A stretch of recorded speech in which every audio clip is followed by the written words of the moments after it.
Ya, bismillahirrahmanirrahim. Assalamualaikum warahmatullahi wabarakatuh. Kali ini kita akan belajar mengenai perkembangan zigot dan gastrulasinya gitu ya. Nah, tingkatan perkembangan manusia atau manusia selama hamil, prenatal itu adalah hamil, selama hamil gitu ya, Dek. Itu yang pertama adalah zigot. Zigot ini dia adalah sel tunggal hasil fertilisasi.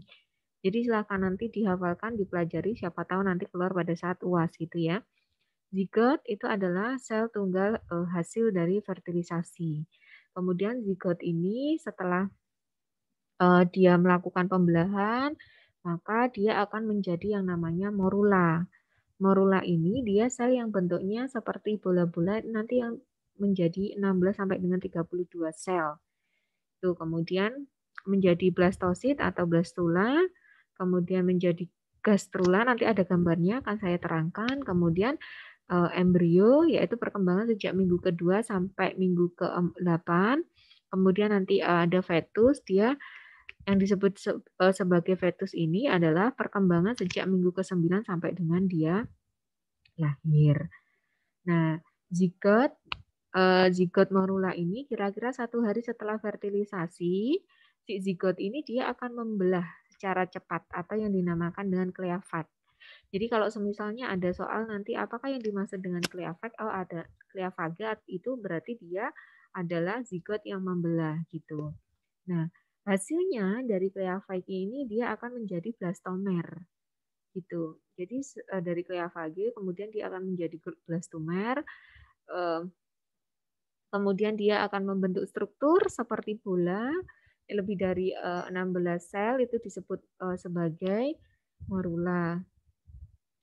Terus terbentuk lubang dan terisi cairan pada bagian tengah bola atau blastokista. Nah, ini nanti yang akan menjadi plasenta gitu ya. Kemudian kumpulan sel dalam bola inner cell mass akan membentuk embryoblast, sedangkan outer cell mass akan membentuk trophoblast. Nah, apa sih itu blastosit atau blastula?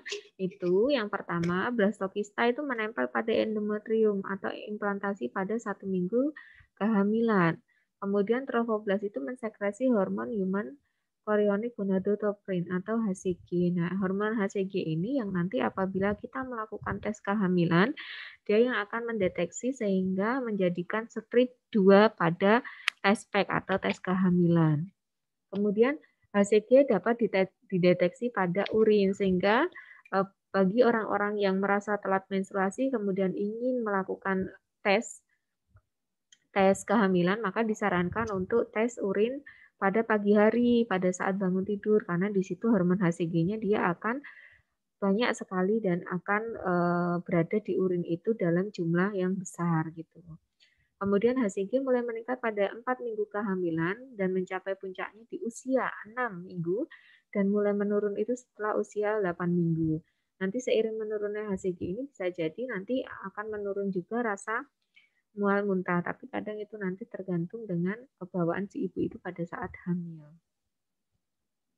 Kemudian, nah ini tadi dia ovulasi di sini jadi ovarium, dia nanti akan ovulasi. Pada saat dia itu ovulasi, maka dia akan ini Dek, akan ditangkap oleh fimbre. Fimbre ini dia yang akan menangkap apa namanya si ovum yang nanti pada akhirnya akan ketemu dengan sperma. Jadi di sini ini sperma, di sini sperma, kemudian dia akan jalani ke sini, ke sini, ke sini dan akan bertemu nih. Bertemu dengan apa namanya si ovum itu di sini di fimbre ini. Jadi ovum ini dia nanti akan dilempar-lemparkan oleh si fimbre ini yang nantinya akan ketemu oleh sperma gitu. Nah, dari sini kalau si siapa namanya si ovum dan si sperma ini dia sudah bertemu, nah ini banyak sekali ya sperma yang dia akan menembus, tapi kalau dia sudah ada sperma satu, maka di sini akan ada dinding pembatasnya. Zona pellucida yang tidak mungkin ditembus oleh sperma yang lainnya gitu.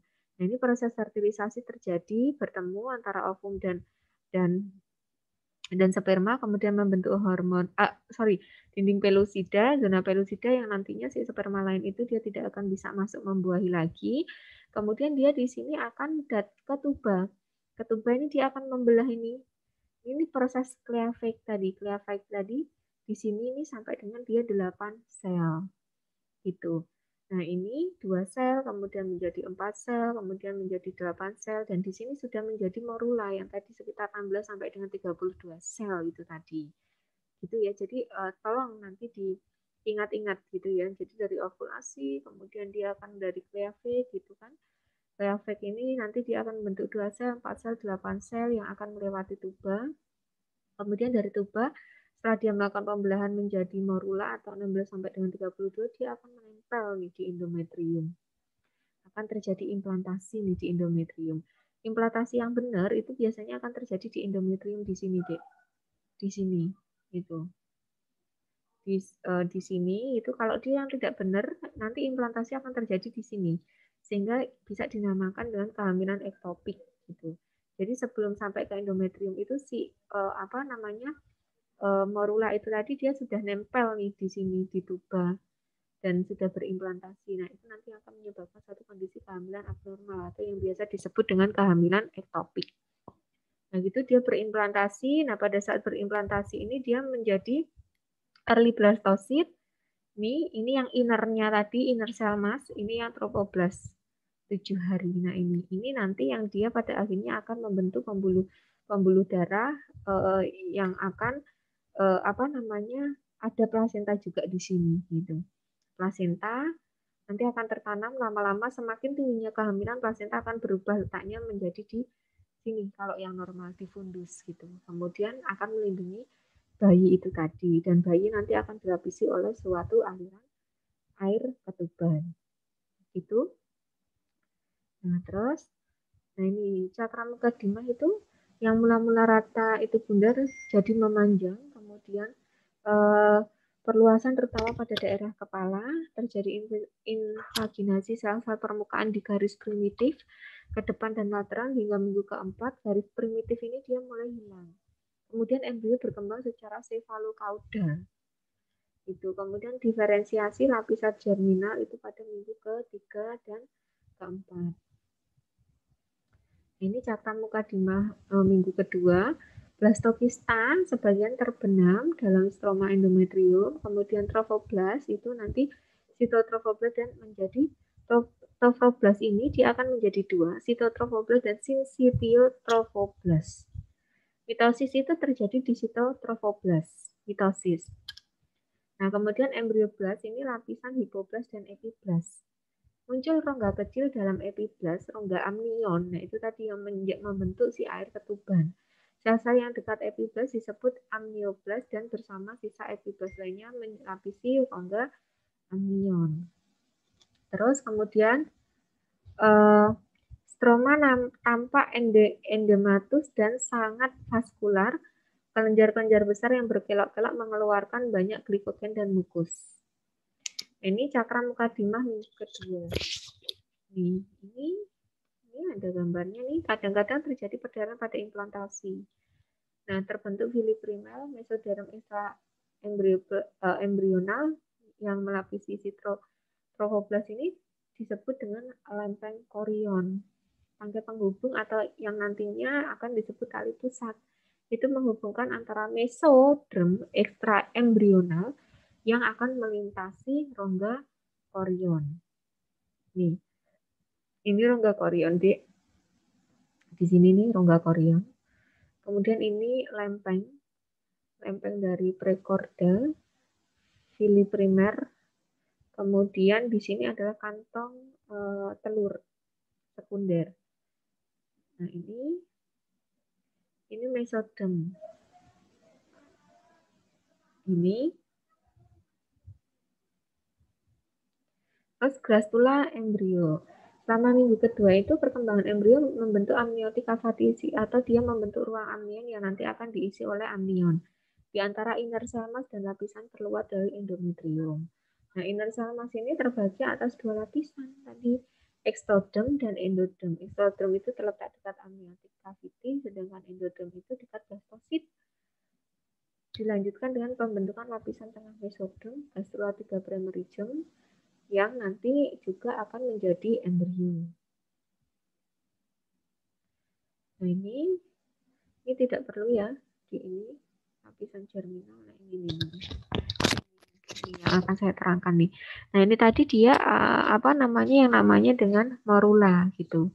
Setelah jadi morula maka dia akan menjadi blastosit. Blastosit capacity ini tadi yang diterangkan di atas itu. Jadi nanti kalian bisa melihat dari sini ya. Nah ini trophoblast, ini inner cell mass itu yang di sini.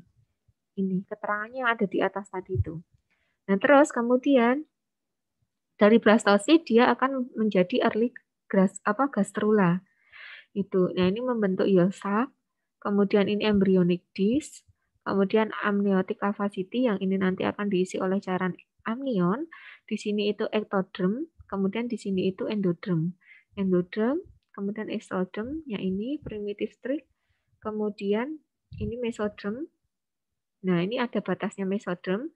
Jadi endoderm, kemudian ectoderm, batasnya adalah mesoderm. Ini yang menjadi late gastrula. Nah, yang ectoderm sendiri, ini ectoderm ini nanti yang akan membentuk ini, Dek. Ini. Jadi nanti silahkan dihafal. Ectoderm ini nanti dia yang akan membentuk epidermis kulit dan derivat epidermal rambut, kuku, kelenjar-kelenjar pada kulit, lapisan pada oral, nasal, anal, dan rongga vagina.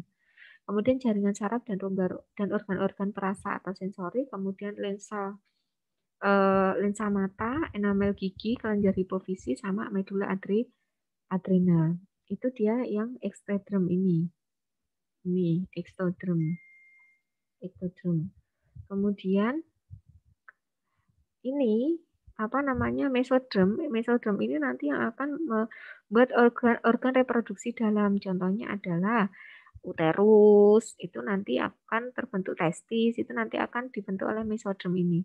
Otot halus, polos, rangka, jaringan ikat, embrioni dewasa, tulang rawan, tulang, dan darah. Ini dari mesoderm. Atau pembatas tadi antara si ectoderm dengan endoderm, tengahnya itu ada mesodermnya. Nah, mesodermnya ini nanti akan membentuk ini, Dek. Epitel pembuluh darah tadi sistematik itu nanti yang akan dibentuk oleh mesoderm itu. Seperti ginjal, ureter, dan sebagainya. Endoderm itu tadi yang exoderm, mesoderm, kemudian endoderm. Itu epitel fornik, saluran pendengaran, tonsil, tiroid, paratiroid, kemudian timus, kemudian hati dan pankreas itu dibentuk oleh endoderm atau endoderm. Gitu ya. Ini garis primitif, ini primitive node, primitive streak, neural fold. Nah ini kemudian pericardial area, ini neural tube ini nanti yang dia akan menjadi kepala. Kemudian gut, coelom. Nah, ini ectoderm. Ectoderm ini yang warnanya ini, kemudian mesoderm itu ini tadi yang akan membentuk pembuluh darah dan sebagainya. Endoderm ini yang warnanya kuning. Ini. Nanti silahkan dilihat. Ini bagian tadi dari garis primitif atau neural ini. Ini ya, keterangannya jadinya ini. Hati dan pankreas itu dia dari endoderm ini. Nanti akan membentuk hati dan pankreas gitu. Itu terus oke, kita lewati. Nah, bentuknya nanti akan seperti ini, Dek. Nih. Ini akan seperti ini nih. Ini membentuk liver. Tadi apa ini? Yang mesoderm gitu kan.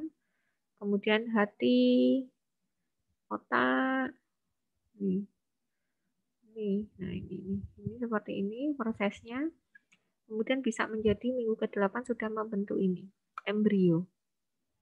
Sudah dapat dibedakan embrio manusia dengan bukan manusia. Tangan dan kaki terbentuk sempurna, jari-jari terpisah, jaringan-jaringan primordial internal eksternal berkembang dengan baik. Ekornya dia mulai menghilang di minggu ke-8. Nah, ini embrio. Ini tadi, jadi kalau misal ada pertanyaan embrio itu terbentuk pada kapan? Oh, berarti pada minggu ke-8. Gitu ya. Nah, perkembangan embrio ini seperti ini nih. Nih. 14 hari, 18 hari. Ini mulai terisi amnion, kemudian embrio, ini yolk-nya. Ini yolk, ini alan, ini body sac.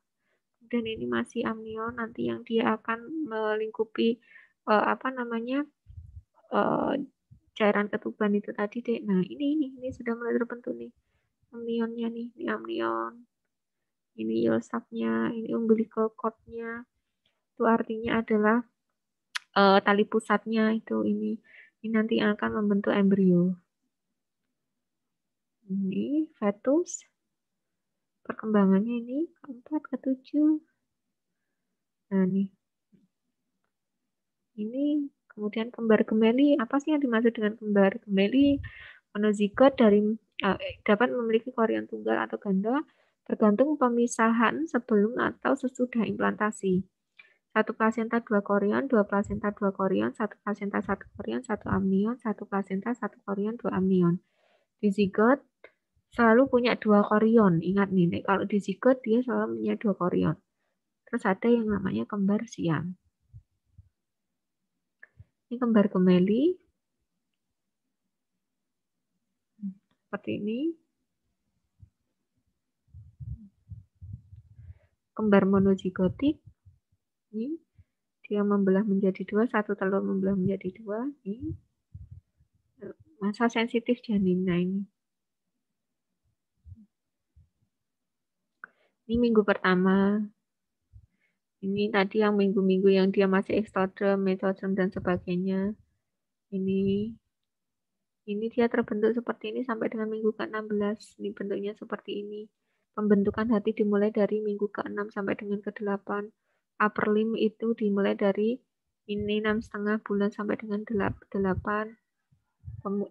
minggu. Terus kemudian mata itu dibentuk dari 9 minggu sampai dengan 38 minggu dan seterusnya. Tit itu artinya gusi dan sebagainya. Eksternal genial sampai dengan kuping. Oke, sekian dan terima kasih. Semoga penjelasannya ini cukup bisa membantu pemahaman kalian. Apabila nanti ada sesi pertanyaan bisa dilanjut di link gitu ya.